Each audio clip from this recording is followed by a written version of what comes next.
Albańczycy nie są bardzo religijni, ale właśnie kawa jest taką ich religią i mają najwięcej kawiarni na głowę właśnie w Europie. Albania staje się teraz tak bardzo popularnym kierunkiem, zwłaszcza dla Polaków. Wi-Fi jest dostępne wszędzie, także Wi-Fi jest w hotelach, w restauracjach, w barach, więc jeżeli ktoś nie potrzebuje mieć tego internetu cały czas 24 godziny na dobę, to może też poradzić sobie bez... Pierwsza rzecz, którą trzeba o tym wiedzieć, jest wyłączenie roamingu, jak się przyleci do Albanii, ponieważ są bardzo wysokie koszty. Jest tutaj dużo możliwości spędzania wolnego czasu. Rozmowa o religii jest rozmową tabu, więc w Albanii nikt o religii nie rozmawia. W Albanii mamy parę zwyczajów pogańskich, więc to może również robić wrażenie, że w wielu budynkach przy głównej drzwi wiszą takie lalki lub wystraszające miszki.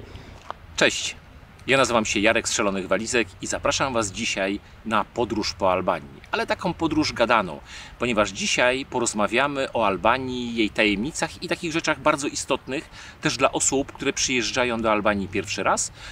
A moimi rozmówcami będą Kinga i Albi z biura podróży Kaki Tours, które właśnie tutaj pracuje w Albanii. Cześć. Cześć. Słuchajcie, jesteśmy w przepięknej scenerii. Ja powiem, byliśmy tutaj wczoraj. Jestem zachwycony tym miejscem, tymi widokami. Nieprzypadkowo góry przeklęte, w których jesteśmy, okolice wsi Tet, są nazywane albańskimi Alpami. Opowiedzcie trochę o tym miejscu. Czy to jest bardzo popularne miejsce? Czy tutaj dużo przyjeżdża ludzi? To miejsce staje się popularne, bo jeszcze do niedawna nie było tutaj drogi asfaltowej, więc od 3 lat można dojechać właśnie przez przełęcz, są zakręty, trzeba pokonać góry i doliny, ale właśnie dzięki temu, że ta droga została wybudowana, wioska zyskuje na popularności i przyjmuje coraz więcej turystów, no bo te widoki tutaj przyciągają wiele osób. Gdyby ktoś chciał przyjechać do Albanii i wybrać się tutaj na przykład z Wami, to co możecie mu tutaj w okolicy pokazać? Jeżeli chodzi o wyjazd z nami, to z Durrës jest taka wycieczka jednodniowa i wtedy można pokazać Blue Eye, Grunasit i wioskę Tet, ale można też wybrać się na kilka dni. Wtedy warto zrobić przełęcz Tet Valbona do drugiej doliny w Górach Przeklętych, która jest po drugiej stronie gór, właśnie przepiękne widoki, ale to już jest dłuższy trekking, taki 8-godzinny. A wyjaśnijmy, co to jest Blue Eye. Blue Eye to jest błękitne oko, to takie źródło. W Albanii mamy 2 błękitne oko, jeden na południu i druga jest teraz tutaj na północy, w Dolinie Tet.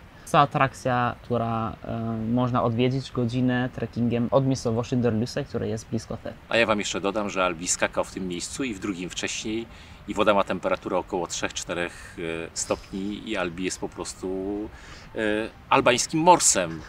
Milion igły naraz. Milion igieł naraz, tak, można poczuć. Takie pytanie standardowe, które bardzo często dostajemy od wielu ludzi, którzy wybierają się pierwszy raz do danego kraju. Ktoś z Polaków, który planuje podróż do Albanii, co musi wiedzieć, na co się przygotować, jaką walutę zabrać. Opowiedzcie może coś o internecie. Albania staje się teraz tak bardzo popularnym kierunkiem, zwłaszcza dla Polaków, ale zawsze trzeba wziąć pod uwagę, że Albania nie jest krajem, który jest w Unii Europejskiej, więc pierwsza rzecz, którą trzeba o tym wiedzieć, jest wyłączenie roamingu, jak się przyleci do Albanii, ponieważ są bardzo wysokie koszty.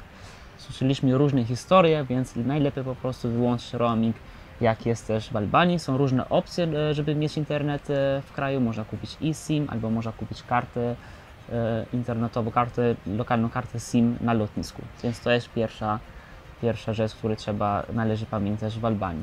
Ja też jeszcze dodam, że Wi-Fi jest dostępne wszędzie, także Wi-Fi jest w hotelach, w restauracjach, w barach, więc jeżeli ktoś nie potrzebuje mieć tego internetu cały czas 24 godziny na dobę, to może też poradzić sobie bez internetu, bo w każdym miejscu jest zasięg Wi-Fi. Tak. Należy też zapamiętać, że Albania nie jest krajem, gdzie płatność kartą jest wszędzie obecne, więc trzeba zawsze zabrać również gotówki ze sobą, zwłaszcza tutaj, gdzie jesteśmy w Tet, tutaj prawie w ogóle nigdzie nie ma możliwości płacenia kartą, więc trzeba mieć gotówkę. W Albanii mamy lokalną walutę, nazywa się lek, ale wszędzie jest akceptowalne euro, więc wystarczy, że macie euro ze sobą i to niekoniecznie trzeba je wymienić na miejscu.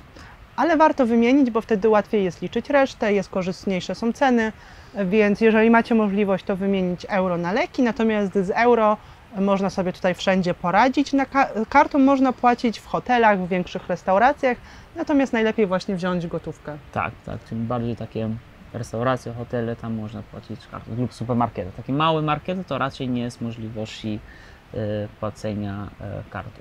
Też należy wiedzieć, że system rezerwacji transportu publicznego nie jest aż tak rozwinięty jak w Polsce. Oczywiście są przystanki autobusowe, skąd odjeżdżają busy, które mają wyznaczoną godzinę wjazdu, odjazdu, zapłacimy u kierowcy, nie kupujemy bilety online wszędzie, nie ma takiej możliwości. Więc bardzo często też polecamy, że w Albanii warto czasami wynająć samochód. Są wypożyczalnie, które są obecne na lotnisku lub można online znaleźć takie wypożyczalnie, albo po prostu zapisać się na takie zorganizowane wycieczki. Tak, bo nawet jeżeli jest transport publiczny, to ten transport publiczny jest między największymi miejscowościami, niekoniecznie dojeżdża do wszystkich atrakcji turystycznych, więc niektóre rzeczy w ogóle są niemożliwe do zaplanowania z transportem publicznym, na przykład wyjazd nad jezioro Koman. Tam trzeba pojechać albo swoim wynajętym autem do przystani, albo na zorganizowaną wycieczkę. A wy macie wypożyczalnię? Prowadzicie wypożyczalnię aut? My nie prowadzimy.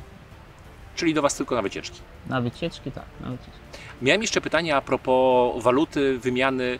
Czy wybieranie pieniędzy z bankomatu, czy bankomaty są dostępne w wielu miejscach, czy tak. głównie w takich większych miejscowościach? Tak, co roku pojawiają się coraz więcej bankomatów.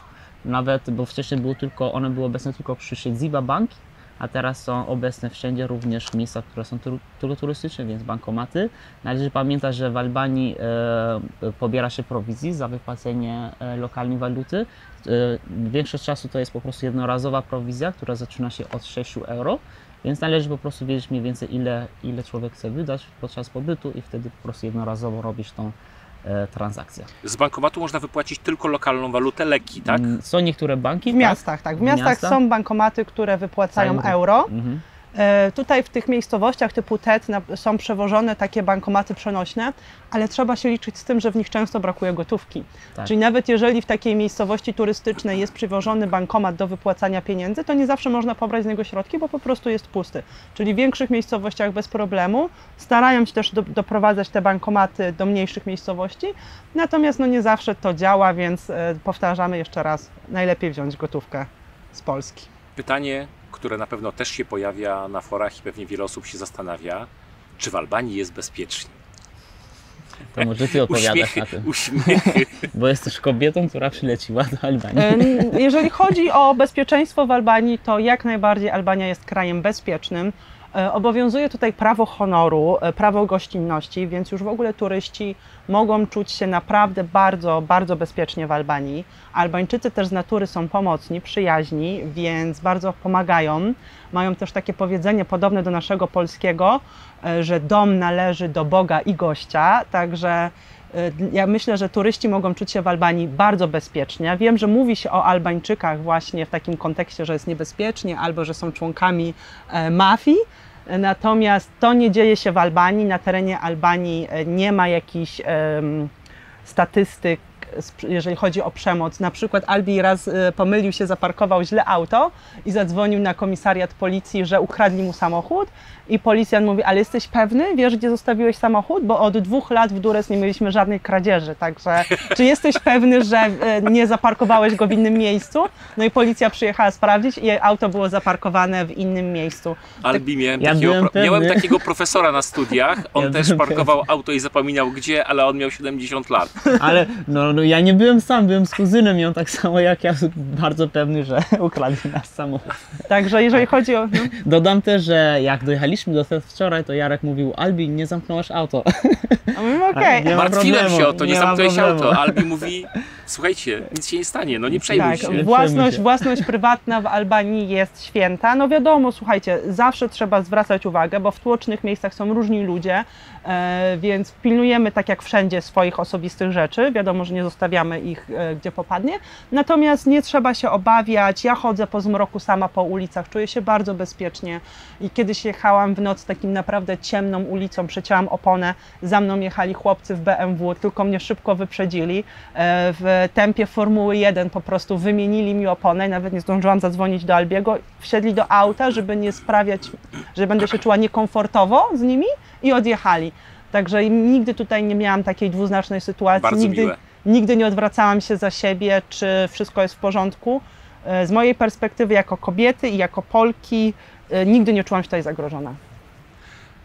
Poruszyliście ważny wątek i o tym chyba warto by było porozmawiać, bo jesteśmy w miejscu, o którym trzeba o tym porozmawiać, o tym kodeksie honorowym, bo jesteśmy w Górach Przeklętych i to tutaj te kodeksy powstały i tutaj one funkcjonowały. W czasach średniowiecznych, jak nie mieliśmy albańskiego państwa, jak nie mieliśmy konstytucji, to życie społeczne w różnych regionach Albanii było uregulowane na podstawie honoru, więc zostało omówione takie kodeksy, które nazywały się kanon po albańsku. W różnych regionach były różne kodeksów, na terenie Albanii znamy kilka. Jest kodeks Lek Dukadzini, który obowiązywał na terenie Gór Przeklętych. Na południu Albanii był kodeks Laveria, na wschód Albanii był kodeks Skanderbegu. I tak jak mówiłem, to po prostu ten kodeks było omówione na podstawie honoru i uregulował codziennie życie społeczne, prywatne, wesele, ekonomiczne i prawne oczywiście. Ten kodeks Lek Dukadzinego jest najbardziej znany kodeks, który trzymał się, w sensie który został przekazany ustnie wiekami z pokolenia do pokolenia i dopiero w XX wieku został pierwszy raz wpisany. On jest znany, ponieważ na tym zostały ruszone również kwestie poszkodowania drugiej osoby, kwestie przestępstwa, kwestie poruszania honoru drugiej osoby, jak te takie sytuacje zostały rozwinięte. Zazwyczaj w centrum każdej wioski, bo wtedy nie mieliśmy w tych Górach Przeklętych, dalej nie mamy miasta, więc mamy tylko małe wioski. W centrum każdej wioski była taka jedna wieża, która obowiązywała jako sąd prowadzone przez starszyznę, brakuje mi to słowo zawsze. I w sytuacji, kiedy było te przestępstwo, to tam wzięli udział obie strony. Tak mówiąc w skrócie, tak podsumowując cały ten kodeks, ponieważ on jest bardzo szeroki, bardzo głęboki, trzeba ruszać wiele kątów, żeby go dobrze zrozumieć. Ale ogólnie rzecz biorąc, system społeczny, który mieliśmy w Albanii do XX wieku, był patriarchalny, więc po prostu decyzje podjęli mężczyźni w rodzinie. Rodziny było wieloosobowe, 30-40 osobowe w jednym domu.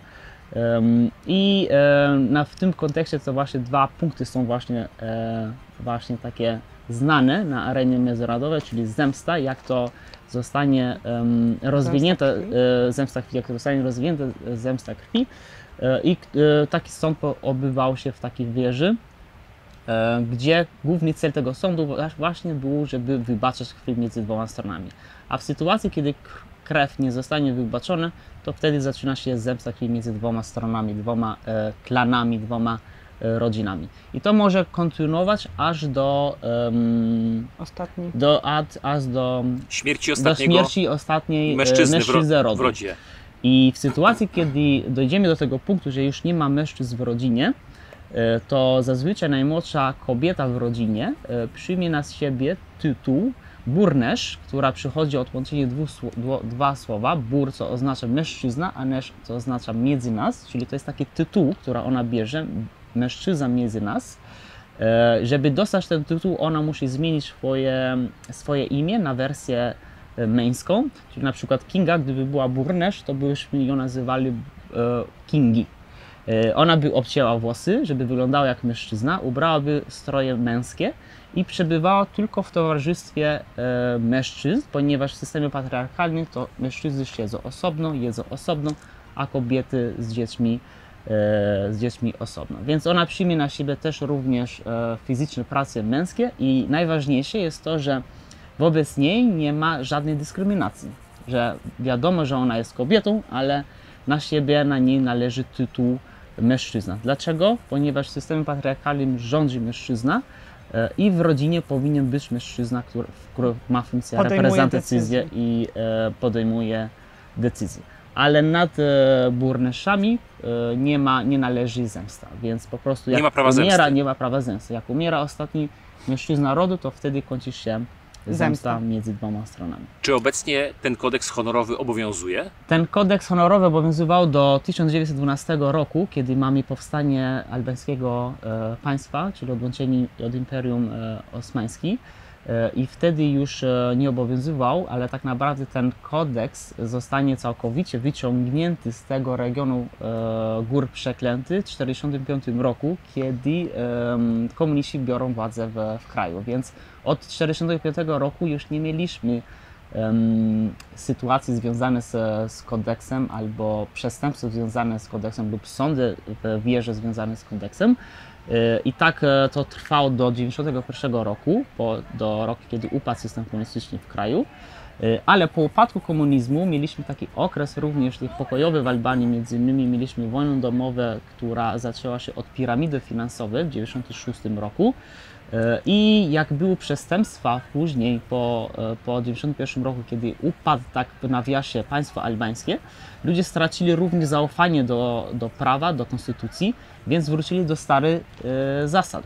Ale należy powiedzieć, że nie było już zastrzegane wszystkie zasady związane z kodeksem, czyli spotkanie w tej wierze przez starszczyznę, tylko po prostu ludzie wykorzystywali kodeks w celu, żeby popełniać przestępstwo lub zemścić w imieniu kodeksu. Ale myślę, jak tak obserwuję, wydaje mi się to, mimo tego, że kodeks nie obowiązuje, to te zwyczaje, ta tradycja dalej gdzieś jest w Albańczykach. Tradycja honoru. To honorowe podejście. Tak, oczywiście. Tak jak mówiłem, że kodeks tak jest sławny przez te 2 punkty właśnie o zemstę i o zaprzysiężonej dziewicy, ale tak naprawdę kodeks miał na cel, żeby trzymać ludzi w porządku i on był opisany właśnie na podstawie honoru i albański honor jest dzielony na 2 rodzaje. Honor osobisty, który nazywa się besa i honor rodzinny, który nazywa się nder. I właśnie ludzie na podstawie tego honoru uregulują swoje codzienne życie. I kodeks był na celu, żeby po prostu nie było tych przestępstw, a jeśli były, to żeby było w celu i żeby następny punkt był, żeby krew był wybaczony. Czyli widzicie, dlaczego w Albanii jest bezpiecznie? Bo tradycja i honor dalej tu obowiązuje. Tak, jak ja chciałbym jeszcze również dodać, że w Albanii jest bezpiecznie, bo w Albanii dalej mamy takie duże rodziny. Więc ja mam sporo kuzynów, a drugi Albańczyk ma również sporo kuzynów, że jeśli dojdzie do sytuacji niekomfortowej, to ja wołam całą swój klan, a on woła cały swój klan i dojdzie do większego problemu, więc zastanowimy się, zanim robimy czegoś takiego, żeby nie dojść do tego. Naprawdę musi być jakaś poważna sytuacja, żeby doszło do konfliktu. Tak. Raczej starają się Albańczycy wszystko na spokojnie wyjaśniać, Tak. dopóki jest to możliwe, bo jeżeli krew już się zagotuje, no to wtedy naprawdę jest ciężko to uspokoić. Jak się nazywa osoba, która jest takim pośrednikiem między dwoma Mediator? Mediator. No, bardzo często jak może dojść do takiej sytuacji jest mediator, który uspokoi krwi między 2 stronami. Ale też chciałabym dodać jeszcze, że w tej chwili, gdyby ktoś popełnił przestępstwo powołując się na prawo zwyczajowe, to wtedy taki wymiar sprawiedliwości i wymiar kary jest dużo wyższy niż w przypadku przestępstwa popełnionego po prostu tak zwyczajnie na co dzień. Jeżeli ktoś się odwołuje do prawa zwyczajowego i popełnia przestępstwo, a najczęściej jeżeli chce to zrobić w imię honoru, to mówi o tym, że robi to w imię honoru, no to wtedy czeka go dużo wyższy wymiar kary niż w innych okolicznościach. Tak, to też jest taki system wprowadzony w policji, zwłaszcza jak są przestępstwo dotyczy region północny, to od razu wchodzą w historię, w archiwa, czy jego pradziady, czy jego wujkowie mieli z tą drugą rodziną problemy. I na podstawie, tam zaczynają swoje śledztwa. Sprawdzają historię. Tak, czy jest podstawa do zemsty krwi. Tak. Zwłaszcza na teren Gór Przeklętych. Mam pytanie z innej beczki, bo Albania dopiero jest przez Polaków odkrywana, chociaż Polaków coraz więcej jest w Albanii. Osoby, które chciałyby się wybrać, żeby nie zaliczyły jakiejś wtopy, bo z różnymi opiniami na temat Albanii się spotykałem. Ludzie trafiali w miejsca i ładne, i nieładne. Co wy byście z własnego doświadczenia tak długo pracując w turystyce i Ty, Albi, znając doskonale swój kraj, co byście polecili ludziom, gdzie mogliby się z Wami wybrać, żeby naprawdę poznać różne oblicza, różne wersje Albanii? Jak my dostajemy zapytania, że ludzie są zainteresowani zwiedzać z nami Albanię, to my od razu odpowiadamy z pytaniami również, czego oni by chcieli zobaczyć, bo Albania jest bardzo mały kraj, ma tylko 28 000 km², ale jest bardzo różnorodny, więc wystarczy, żeby wsiadać do samochodu i jechać 20 km, jesteś od razu w innym miejscu, które ma inne krajobrazy.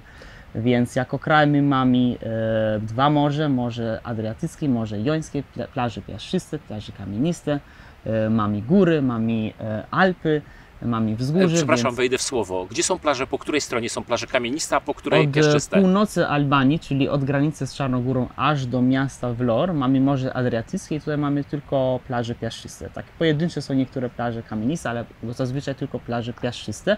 I morze jest płytkie przez długo, więc to jest bardzo... dla rodzin z dziećmi. Zawsze polecamy, jeżeli ktoś planuje wakacje z rodziną, to wtedy to wybrzeże Adriatyku w Albanii jest bardzo przystępne, bo bardzo długo jest płytko, więc można bez strachu bawić się z dziećmi w wodzie, czy dzieci mogą nawet zostać w wodzie same, bo naprawdę trzeba iść kilka kilometrów, żeby zaczęły się głębiny. Natomiast Morze Jońskie od strony Grecji jest dużo bardziej głębokie, ma mocniejsze fale, mocniejsze prądy, więc tam już dla osób, które na pewno potrafią pływać. I też dodam, że można korzystać z butów do wody, ale te kamienie na wybrzeżu, właśnie na albańskiej Rivierze są całkiem przyjemne, mięciutkie, nie ma jeżowców, więc można też bez butów sobie poradzić. No, mówiłeś o tym, że jak ktoś Was pyta, to Ty pytasz, tak, to my czego oczekują. Ponieważ tak? mamy bardzo dużo do zaoferowania, więc możemy zabrać w górę, możemy zabrać w szlaki, które teraz powstają, coraz więcej jest bardzo dużo nowych szlaków w kraju. Kaniony, rafting na rzece Drin, na Wiosie. Wiosa to jest ostatnia dzika rzeka w Europie, park narodowy. Mamy miasteczka UNESCO, Berat, Girokastra, tak. Agroturystyki, winnice, także jest tutaj dużo możliwości spędzania wolnego czasu.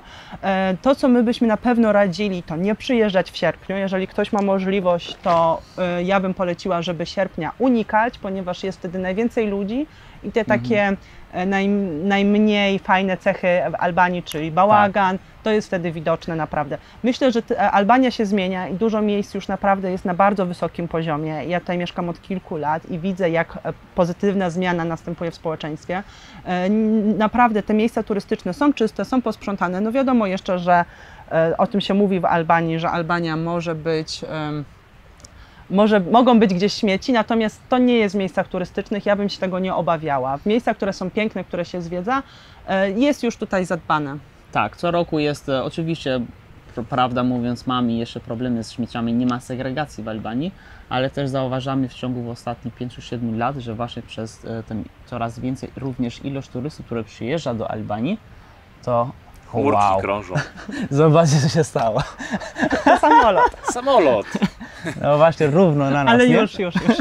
Widać, że są śmieci. W porównaniu do takich najbardziej rozwiniętych krajów Europy. Tak, w porównaniu do najbardziej rozwiniętych krajów Europy, ale w ostatnich 5-7 lat widzimy coraz większą zmianę.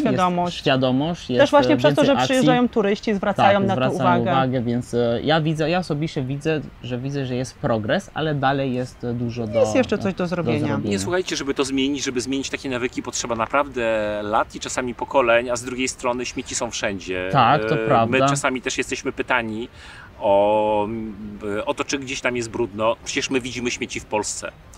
I to niechlujstwo, ja jestem, sorry, że poruszam ten temat, słuchajcie, ale bardzo często nawet u nas jeździ się rowerem w krzakach, w rowach, są śmieci i dziwi mnie to, dlaczego ludzie to wyrzucają, a nie zabierają ze sobą.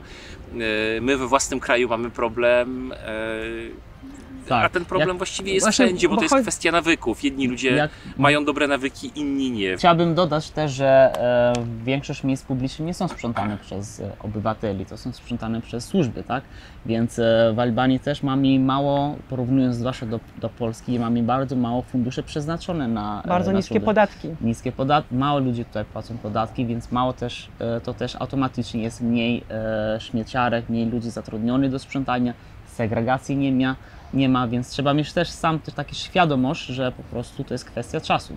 Że w Europie po Europejczykach sprzątają służby odpowiednie, a tutaj te służby też są i też sprzątają, ale jest na pewno nadążają. mniej takich osób. Mniej niż pieniędzy na to, żeby te mniej służby pieniędzy, dokładnie. funkcjonowały. Nie Ale z takich rzeczy ważnych warto wspomnieć o tym, że Albania jest w NATO Tak.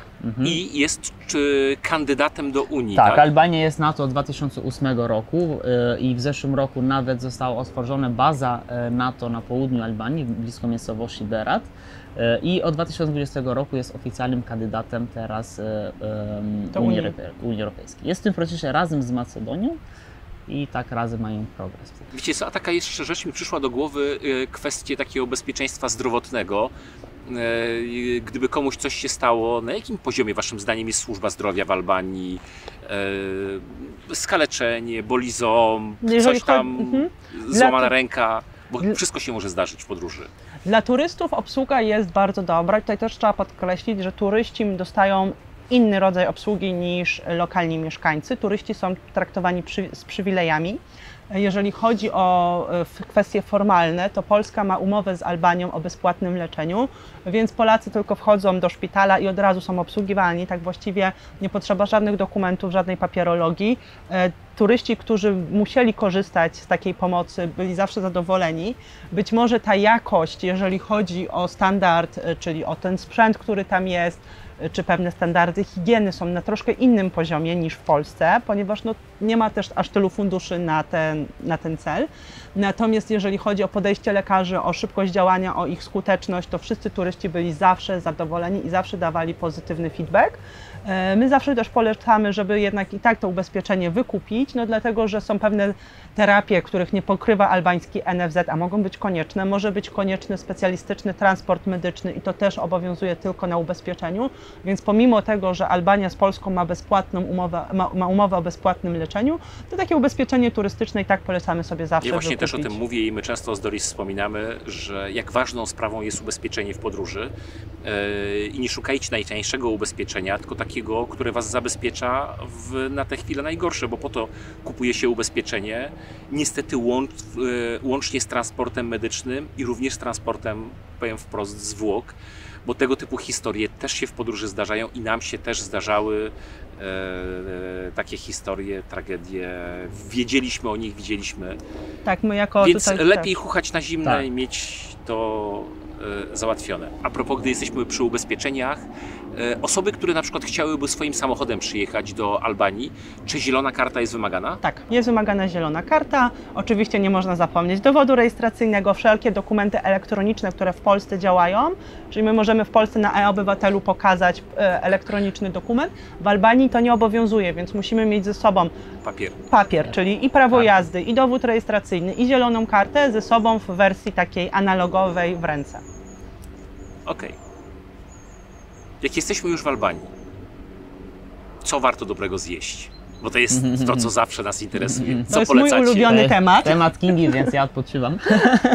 Jeżeli chodzi o Albanię, to można podzielić zasadniczo na dwie kuchnie. Kuchnia Wybrzeża to jest kuchnia śródziemnomorska, w której królują owoce morza, a jeżeli chodzi o centralną część kraju i góry, to jest to kuchnia pasterska, bałkańska.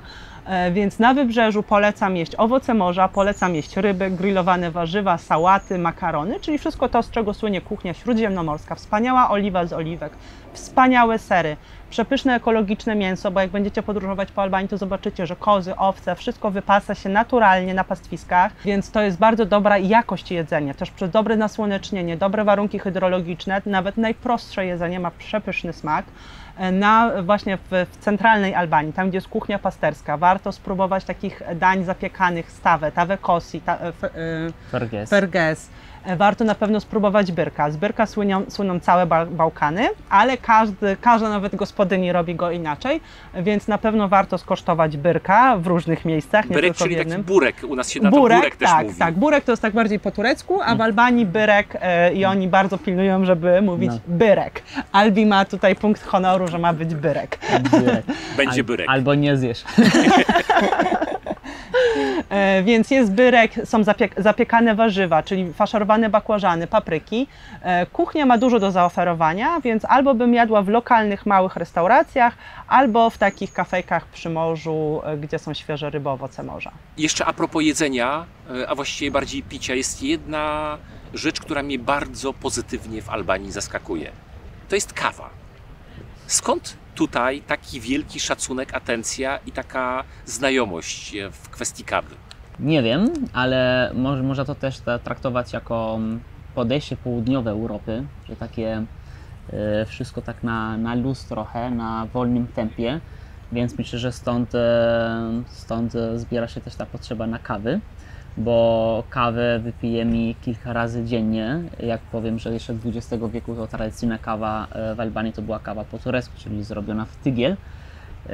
I przy kawie spotkamy się z znajomymi, dzielimy tematy, jak załatwiamy biznesy, jak jeszcze mieliśmy system patriarchalny, to jak małżeństwo było kojarzone, to poszliśmy na kawę przed ślubem, żeby wypić kawę. To jest takie w nawiasie, czyli kawa ma wiele znaczenia w Albanii. Jak mówisz na przykład, nawet jak chcesz robić korupcję, no i powiesz słowo korupcja, to powiesz kawka.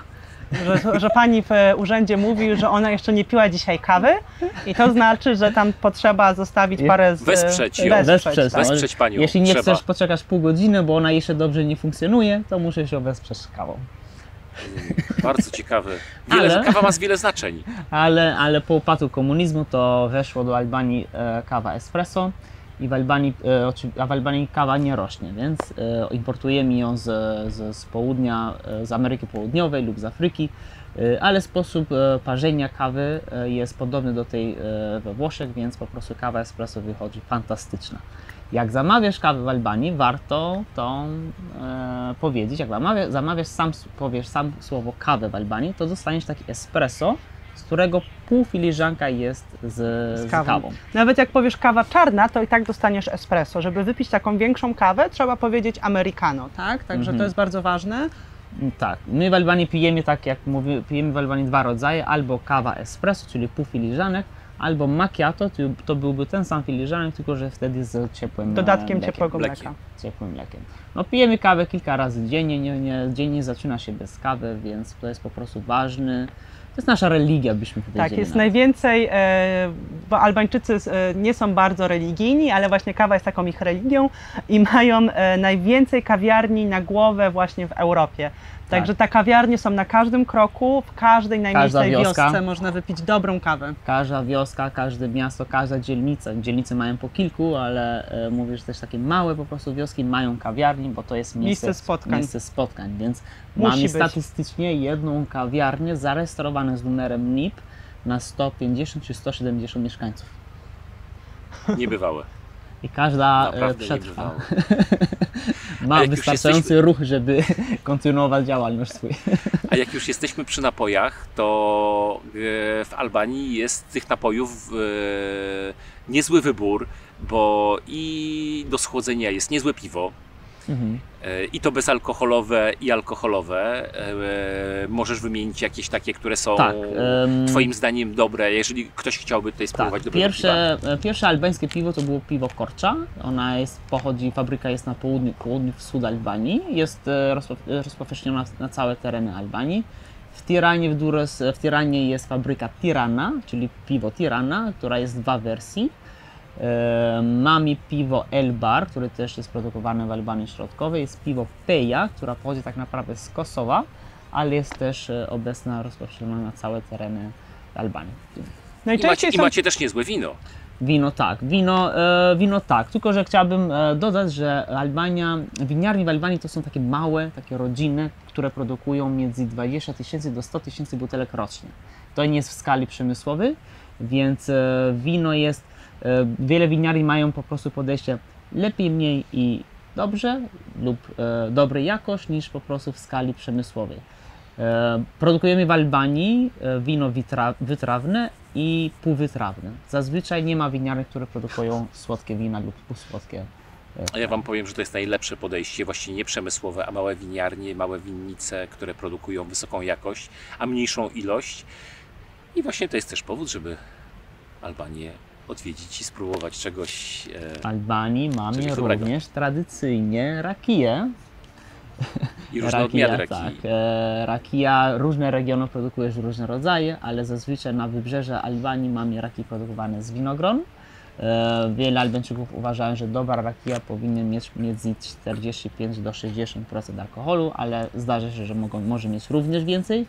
W Górach Przeklętych, gdzie jesteśmy, tutaj nie ma zazwyczaj raki z winogron, ponieważ winogron bardziej rośnie, wyższa temperatura na wybrzeże, blisko morza, wzgórza, a tutaj zazwyczaj produkują raki ze śliwek. Bardzo dobra rakija może być również rakija z dereń jadalny, tylko że ona nie dodam, jest że jest dostępna ulubionym wszędzie. owocem Albiego. Ulubionym, tak, kwaśny owoc. Mamy rakiję z orze włoski, z morelli, z jeżyny. Ze I z wszystkich różnych owoców, owoców. tak. Z różnych owoców. A ja jeszcze tak chciałam dodać, podsumowując temat jedzenia i wina, że w Albanii są bardzo fajne agroturystyki, które bardzo często mają swoje wina, jeden szczep na przykład tylko, i mają bardzo dobrą lokalną kuchnię. Rząd albański wspiera rozwój takich miejsc, są dofinansowania, są bardzo korzystne podatki, więc jak najbardziej można zrobić sobie też taką turystykę jedzeniową po Albanii, odwiedzając najlepsze, naprawdę przepyszne agroturystyki, czym Rize i Zanave, czy na południu kraju winnice, na przykład Pupa w Beracie. Więc jest duży wybór i jeżeli ktoś chciałby się tym zainteresować, to można sobie zrobić wycieczkę szlakiem wina, czy szlakiem pysznych agroturystyk. To ja mam od razu pytanie, czy wy zabieracie również ludzi w takie miejsca? Pokazujecie Tak, ludziom też takie wycieczkach, miejsca? Tak, na naszych wycieczkach zawsze staramy się, jeżeli jedziemy do miasta, czy na przykład do Beratu, to mamy bardzo dobrą restaurację, w której jest zarówno i lokalne wino, i lokalna kuchnia. Jesteśmy w Górach Przeklętych, karmimy lokalnie, także zawsze staramy się, jeżeli jest taka możliwość, to zawsze w programie wycieczki jest takie pyszne jedzonko. Ja mam pytanko jeszcze wracające do historii Albanii, bo był taki okres, że my zupełnie nie byliśmy świadomi, co się dzieje w Albanii. To był czas komunizmu i jak rozmawialiśmy przed tą rozmową, jak Albin nam opowiadał, to byliśmy w ciężkim szoku, jak bardzo zamkniętym krajem była przez moment Albania. No nie? I ona tak w pewnym momencie przypominała trochę tę filozofię dawnych Chin, Korei Północnej. Dlaczego? Co tu się tak wydarzyło? Tak powiedzieć, tak to w skrócie, to komuniści przyjęli władzę w 1945 roku w Albanii i oni na początku ich władzy na czele Envera Hodży, który rządził w Albanii przez 45 lat, to wprowadzili reformę w kraju, bo Albania to był bardzo biednym krajem, gdzie również było różne choroby wszechobecne, między innymi malarię, więc po prostu była walka z malarią, żeby podnieść poziom sanitarny w kraju. Poziom analfabetyzmu było 90%, więc otworzyły się szkoły, gdzie też dorośli chodzili do szkoły i w ciągu 15 lat poziom analfabetyzmu spadło na 10-15%. Później w 1967 roku Enver Hodża nie podobała mu się już polityka prowadzona przez Nikita Chruszczow. Dla niego on miał już podejście rewizjonista i wykorzystywał właśnie atak na Czechosłowację jako demonstrację Albanii. Pretekst taki? Tak, pretekst do wycofania się z Układu Warszawskiego. I w 1967 roku Albania zerwie stosunki dyplomatyczne z krajami w bloku wschodnim, ale dalej trzyma jeszcze przez parę lat stosunki z Chinami i z Kubą, które później są zerwane, ponieważ Mao Tse-tung spotyka się z prezydentem USA w 1972, jeśli dobrze pamiętam. I to jest wtedy właśnie rok, kiedy Albania całkowicie izoluje się od świata. Już zerwanie stosunków z Chinami to jest również zerwanie stosunków dyplomatycznych, ekonomicznych, gospodarczych, turystycznych i też w sprawie studiów, ponieważ wiele Albańczyków wyjechali również do krajów komunistycznych, żeby kontynuować wyższe studia. To, co ja bym chciała dodać jeszcze, to właśnie po tym zerwaniu stosunków z Układem Warszawskim, nawet jeżeli były małżeństwa łączone, czyli Albańczyk wyszedł za Rosjankę, to w momencie, kiedy zostały zerwane stosunki, ta Rosjanka była deportowana do Rosji. Musieli się rozstać, tak, musieli się rozstać. Tak. Nie mogła zostać tutaj Nie na mogła miejscu? zostać. Mam jeden sławnego albańskiego pisarza, który nie żyje już, Dritero Agoli, który miał żonę z Rosji, ponieważ on studiował literaturę w Rosji i później przeprowadzili się razem do Albanii i po zerwaniu stosunków z Związek Radziecki to ona musiała dostać deportację. i nie mieli już kontakt razem i oni dopiero spotkali się pierwszy raz po deportacji w 1991 roku, jak upadł system komunistyczny. I to nie był jeden przypadek, to był wielu, bo wiele było małżeństwo z albańskimi, z innymi narodowościami. Tak, Ja celowo zapytałem o ten okres, dlatego że jak się jeździ po Albanii, to widać w wielu miejscach przy każdym domu takie grzybki. Co to tak, jest? właśnie. To jest następstwo tej izolacji. Tak, no jak już Albania izoluje się całkowicie od świata, to rozpoczyna się okres wyzbrojenia kraju, ponieważ z każdej strony to komuniści widzieli wrogów, więc bali się, że mogą nas atakować z każdej strony, więc po prostu dużo PKB zostało przeznaczone na wyzbrojenie kraju i na budowanie bunkry. Między innymi budowali takie grzybki, które wspominałeś, które zostały budowane na terenie kraju około 172 000. Ale razem z innymi schronami, dużymi bunkrami militarnymi lub schrony dla ludzi, to budowali około 220 000. One znajdują się na różne części kraju, ponieważ, tak jak mówiłem, wrogi byli wszędzie, więc musieli chronić granicę morską, granicę lądową z Czarną Górą, z Jugosławią, z Grecją na południu, ponieważ z jednej strony wróg był NATO, z drugiej strony był Związek Radziecki i Jugosławia. Więc ten okres izolacji i rozbrojenie Albanii w celu uzbrojenie Albanii w celu przyszłej wojny, która w sumie nigdy nie przyszła, to wiąże się również z większą propagandą w kraju, ponieważ komuniści musieli trzymać władzę, więc musieli wprowadzić propagandę, że to co robią dobrze. Więc mocniejsza propaganda obowiązywała w kraju. Zostało całkowicie później zlikwidowane religie z konstytucji, więc obiekty religijne typu kościoły, meczety, cerkwie prawosławne, tekke Bektashi, który jest odłamem islamu, zostało zamknięte lub zniszczone lub używane w celu militarnym lub do innego użytku. Jako hala gimnastyczna na przykład. Tak, jako hale gimnastyczne, jako centrum młodzieżowe. Mówiłeś, że zachowały się tylko te, które były takie naprawdę stare i były prawdziwymi zabytkami. Które były budowane w XVIII czy wcześniejszym wieku, to zazwyczaj zostało zadeklarowane jako pomniki kultury, ale nie było na nie możliwość wejść, można, żeby je odwiedzić. I gdyby ktoś praktykował religię, no to była bardzo surowa kara, był wysyłany do jakichś obozów, rodziny były rozdzielane, czy więzienie, czy nawet egzekucja. Tak, i właśnie ten okres pozostały od lat 70. do 90., czyli 20 parę lat, to był okres, kiedy w kraju nowe pokolenie, które wychowało się w Albanii, wychowało się w kraju bez religii, więc jak się przyleci do Albanii, mimo że są te stereotypy, że to jest kraj muzułmański, większościowo to nie widać to przy ludziach, ponieważ ludzie wychowali się w kraju bez religii po prostu i tego nie mieli jeśli mieli łączenie z wyższej siły, to mieli po prostu z Bogiem, a nie to przez religię. I też ten komunizm, właśnie jeszcze chciałam dodać, że też ten komunizm wprowadził coś takiego, że rozmowa o religii jest rozmową tabu, więc w Albanii nikt o religii nie rozmawia. To najczęściej właśnie turyści są ciekawi, jak to tutaj wygląda, natomiast sami Albańczycy do religii nie przywiązują dużej wagi i nie jest to temat rozmów. Jak turyści się pytają, w co wierzysz, to on mówi, w tego samego Boga, co ty. Jakby nie ma tutaj takiej rozmowy, jest bardzo duża tolerancja, są rodziny, które w jednej rodzinie jest przedstawiciel islamu i jest chrześcijanin, także świętuje się i jedne święta, i drugie święta, jest duża otwartość i duże takie wzajemne poszanowanie do decyzji, kto chce w jakiś sposób czcić Boga. No i właśnie przez to, co mówiła Kinga, po upadku komunizmu Albania zmieni konstytucję ponownie i zostanie zadeklarowana jako krajem laickim, więc jak mamy święta katolickie, to dla wszystkich jest wolne, święto prawosławne to mamy wolne, święto muzułmańskie to też mamy wolne, Bektashi to mamy wolne. Nawet pogańskie święto lata. Nawet święto pogańskie w Albanii. Święto lata. Zazdroszczę. Bo tak, warto powiedzieć, że w Albanii mamy parę zwyczajów pogańskich, więc to może również robić wrażenie, że w wielu budynkach przy głównej drzwi wiszą takie lalki lub wystraszające miszki i to jest tak na złe oko. Czyli chronisz dom od złych duchów, od złej energii, które inni mogą wysyłać do ciebie.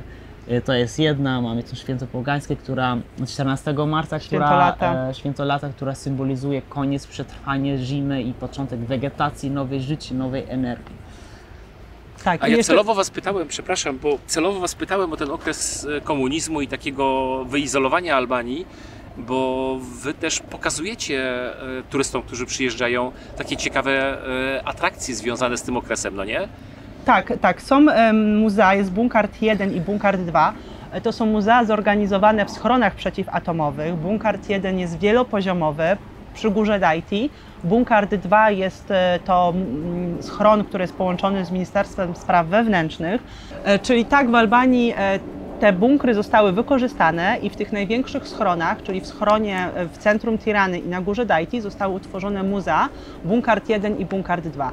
Bunkart 1 to jest wielopoziomowy schron przeciwatomowy, a Bunkart 2 to jest schron, który jest połączony z Ministerstwem Spraw Wewnętrznych.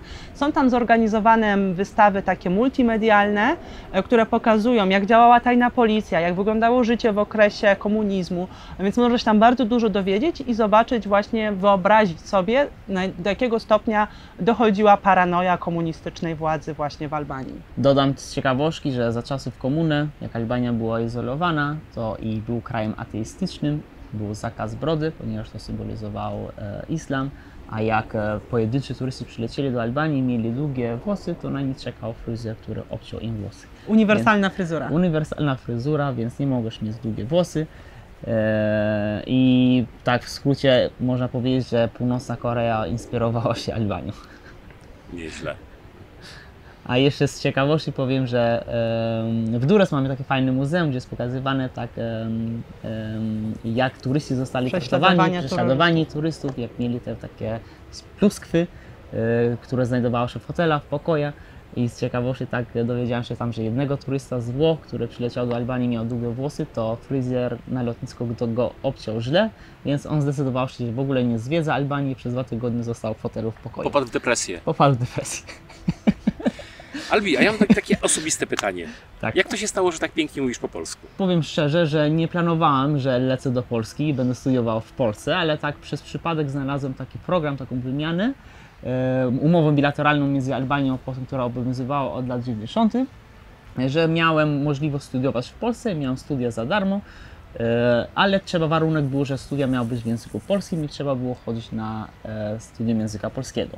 I tak dodam, że ja byłem w okresie w swoim życiu, że szukałem coś egzotycznego, więc jak pojawiła się ta opcja, to wybrałem się od razu Polskę. Bardzo egzotycznie. Bardzo egzotycznie. Polska, nie, my nie doceniamy własnego kraju, a powinniśmy.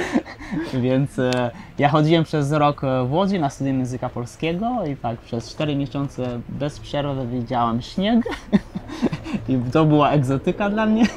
A rok później po odzyskaniu certyfikatu B1 z języka polskiego to przeprowadziłem się do Wrocławia i tam studiowałem na Uniwersytecie Wrocławskim. A dlaczego wybrałeś Wrocław? Wybrałem Wrocław, ponieważ przez przypadek czytałem artykuł, że Wrocław to jest najcieplejsze miasto w Europie Wschodniej. Nie wiedziałem, gdzie to leży, ale zrozumiałem od razu, że to jest w Polsce, więc jak był już maj i trzeba było wybrać uczelnię, gdzie chcemy studiować, to wybrałem od razu Wrocław. I faktycznie było najcieplej? Jest najcieplej. Dolny Śląsk jest najcieplejszy region w Polsce w sumie. A jak Wy się poznaliście, od kiedy prowadzicie firmę? Poznaliśmy się właśnie we Wrocławiu, bo ja pochodzę z okolic Wrocławia i poznaliśmy się już pod koniec studiów Albiego. On wyjeżdżał zawsze, czyli studiował w Polsce, ale w okresie wakacji wyjeżdżał do Albanii i tutaj właśnie oprowadzał turystów. Pracował jako przewodnik, pracował jako rezydent dla największych biur podróży. Ja przyjeżdżałam, jak go poznałam, to zaprosił mnie do siebie, więc przyjechałam do Albanii. Co sezon odwiedzałam go kilka razy. Tak mi się Albania spodobała, że wracałam do Albanii 3-4 razy w ciągu jednego sezonu właśnie odwiedzać Albiego. Razem z Albim jeździłam z turystami na wycieczki, więc zwiedzałam tą Albanię, nie tylko siedziałam w pokoju, więc sporo zobaczyłam. I w pewnym momencie ja prowadziłam swoją firmę w Polsce, stwierdziłam, że to już mnie nie kręci i że fajnie byłoby zacząć coś swojego w Albanii. Więc w 2020 ja skończyłam swoją działalność, Albi skończył studia i stwierdziliśmy, że to jest ten dobry moment, żeby wyjechać do Albanii. No jak wiecie, świat miał wtedy inne plany, natomiast Albania otworzyła się dla turystów w 2020 roku i ten ruch turystyczny był przez cały czas, nigdy nie byliśmy zamknięci. I stwierdziliśmy, że to jest dla nas świetny moment, żeby zacząć coś swojego, no bo skoro cały świat się zatrzymał, to my też możemy na chwilę się zatrzymać, przygotować naszą ofertę, przemyśleć, jak chcielibyśmy to robić. Zostaliśmy już w Albanii i w 2021 wyszliśmy z Kaki Tours jako swoją firmą właśnie, wiedząc już, co chcemy robić inaczej, jak chcemy pokazywać Albanię, jakie są możliwości i z sukcesem prowadzimy tą firmę już czwarty sezon właśnie dobiegł końca. W roku 2024. A teraz turyści z Polski mogą przyjeżdżać w chwili, gdy nagrywamy, na dowód, nie tylko na paszport, tak? Tak jest, dokładnie. Można przyjechać na dowód, natomiast jeśli przylatujecie, to my polecamy wziąć paszport, jeśli macie, dlatego że wtedy można przejść szybciej. Nie trzeba czekać w kolejce do odprawy paszportowej, można przejść przez automatyczne bramki. Właśnie potwierdzamy, też przeszliśmy szybciej, chociaż bardzo szybko odprawa na lotnisku w Tiranie się odbywa. Nie ma absolutnie żadnych problemów. Ja bardzo cenię sobie taką możliwość poznawania innych krajów z ludźmi, którzy ten kraj mają w sercu i w głowie i go bardzo dobrze znają, także dzięki wielkie, że możemy z Wami poznawać Albanię, po tej Albanii jeździć i możecie nas zabierać w takie piękne miejsca. No, jestem zachwycony tym miejscem. No, jestem pod wrażeniem. My też bardzo dziękujemy, że zechcieliście tutaj, zaufaliście i przyjechaliście i że chcecie pokazywać Albanię. Jesteśmy naprawdę zaszczyceni, że szersze grono zobaczy. Absolutny sztos.